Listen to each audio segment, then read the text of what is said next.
everyone, and welcome to Leadership Unpacked. I'm Victoria, and I'm here with my lovely co host, Salina. Hi everyone, it's so great to have you with us. And in this series, we explore the remarkable leaders shaping the future of global tourism. And today's episode is a very special one. That's right, we are talking about one of the most influential women in the travel industry, Gloria Guevara Manzo. She's been Mexico's Minister of Tourism and later became the CEO of the World Travel and Tourism Council, leading through some of the industry's toughest times. Exactly, Gloria represents not just charismatic leadership, its natural ability to inspire and energize people, but also situational leadership, where a leader adapts their style to their team and environment. And we are so excited to have her here with us. Gloria, welcome to the show. Thank you so much, Victoria and Salina. It's been a pleasure. And I can say that I'm really excited to talk about leadership and tourism and just how passion, can truly drive change in our industry. We are so happy to have you. You are such an inspiring leader in tourism industry. Well, I've always believed that, tourism it's about the people, not just the places that you visit. And so, when we work together, we can rebuild stronger, greener, and become more inclusive than ever. That's such a beautiful message, and it really captures who you are, Gloria. Absolutely. I can already tell this will be an inspiring conversation. So let's dive right in. Gloria, can you tell us a bit about how your journey in tourism began? Of course. I was born in Guadalajara, Mexico, and I studied computer science and business administration. I actually started in the technology sector, working at Sabre Travel Network. So, that's where I discovered how innovation and travel can work together and, create a whole new experience. So later you became Mexico's Minister of Tourism during a really difficult time, right? Yes, it was a very challenging period. Mexico was facing a lot of like negative global media coverage and, with safety concerns and travel warnings related to the crime and the violence. But, tourism numbers, they were dropping and many people, I should say, lost a lot of confidence in the country. But in my own way, leadership is about changing perception, and vision and passion. So, what did you do to turn these things around? We launched numbers of international campaigns, highlighting Mexico's, beauty, our diversity and safety. We worked with, embassies, airlines, and even local communities as well. So, within a few years, arrivals, it grew to like a really record high levels. So it proved that when people, come together and reunite behind a positive vision, then a lot of change can happen. That's such a powerful example, Gloria. And it definitely shows how leadership has evolved. Because, earlier leadership theories like great man theory assumed leadership was mostly a male quality, right? But later it became known as the great person theory, recognizing that women like you, Gloria, can lead nations and industry with equal strength and vision. Exactly, Gloria journeys really challenges the old stereotype. Well, let's talk about leadership style. Gloria, many people describe you as a charismatic leader. What does that mean to you? Oh, that's a really great question, to be honest. To me, being a charismatic leader means having a real passion for, what you do and showing it in everything, you say in every action that you take. There's a purpose behind what it is that it's done. It's not about being the loudest person in the room, it's about making people feel that you truly believe in your vision. So, when your energy is genuine, people want to follow you because, they know that they can trust you. Oh, that really connects to Max Weber's idea of charismatic leadership. You know, where a leader inspires followers through emotion, confidence, and vision. You demonstrated that during your time at the World Travel and Tourism Council, especially when COVID 19 hit and travel completely stopped. Yes, that was one of the hardest periods of my career. You know, Millions of jobs were at risk. The borders, they were closing daily, and there was this level of uncertainty that was everywhere. But I know leadership meant acting and not freezing, so I wasn't afforded that opportunity. So we launched the Safe Travels Initiative, which was the first global health and safety framework for tourism. It gave both travelers and governments a reason to trust traveling again. Okay, that sounds really interesting. Could you tell us a bit more about what the Safe Travel Initiative actually involved? How did it help people feel confident to travel again? Of course, Safe Travels was about creating one clear standard that the entire world could follow, trying to make it as easy as possible.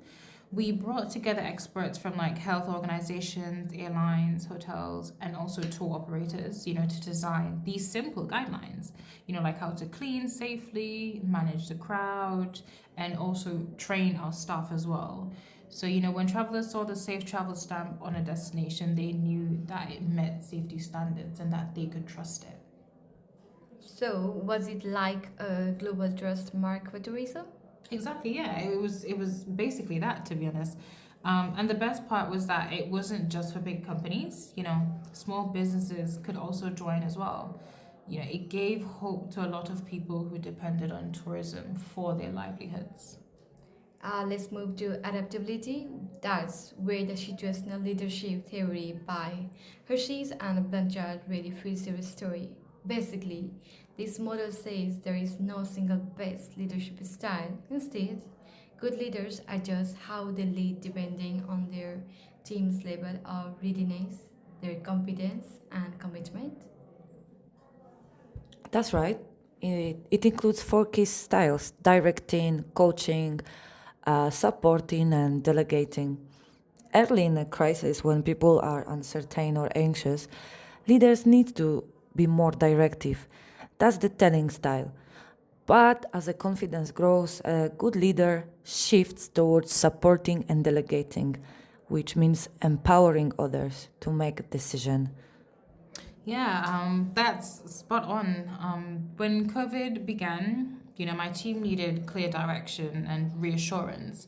So I had to lead decisively. But, then later on, they became a bit more confident and more creative. And so I stepped back and I encouraged them, to lead initiatives themselves.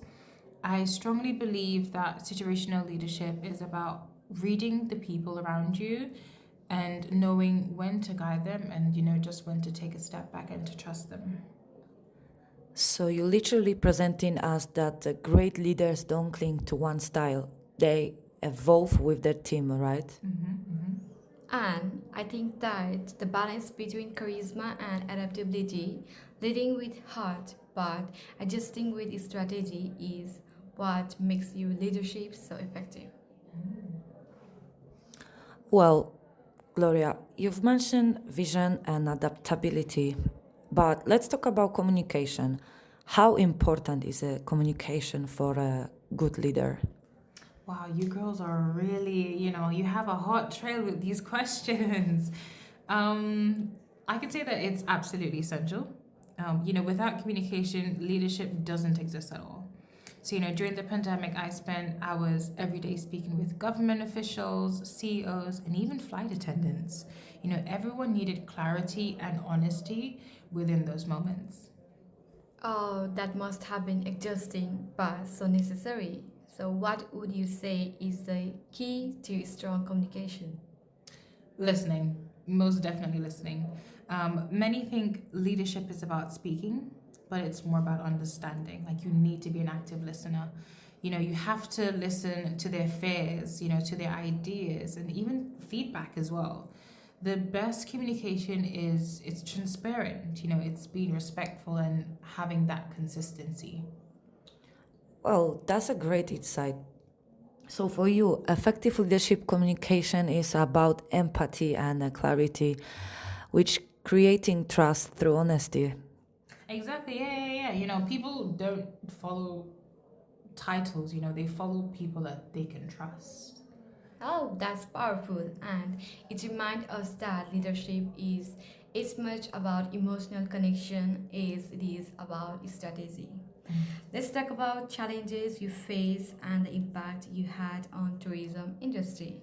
So, Gloria, your work did not just save the industry, it changed how people view tourism. You have spoken a lot about inclusive recovery. So, can you tell us about what that means to you? Ooh.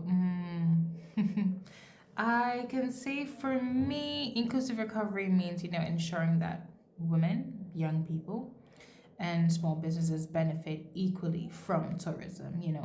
I worked with the United Nations World Tourism Organizations and even the Organization for Economic Cooperation and Development to push for more sustainable and fair policies. I think that everyone should have a seat at the table. Yeah. Well, and I think it's also a reminder that leadership is also about fairness and inclusion. But I imagine you face criticism too, especially for wanting to reopen borders during the pandemic, isn't it? Yes, absolutely. Oh my goodness. The amount of people that thought I was way too optimistic, you wouldn't believe. But I mean, in my opinion, leadership isn't a popularity contest. It's about being responsible and being accountable for your actions.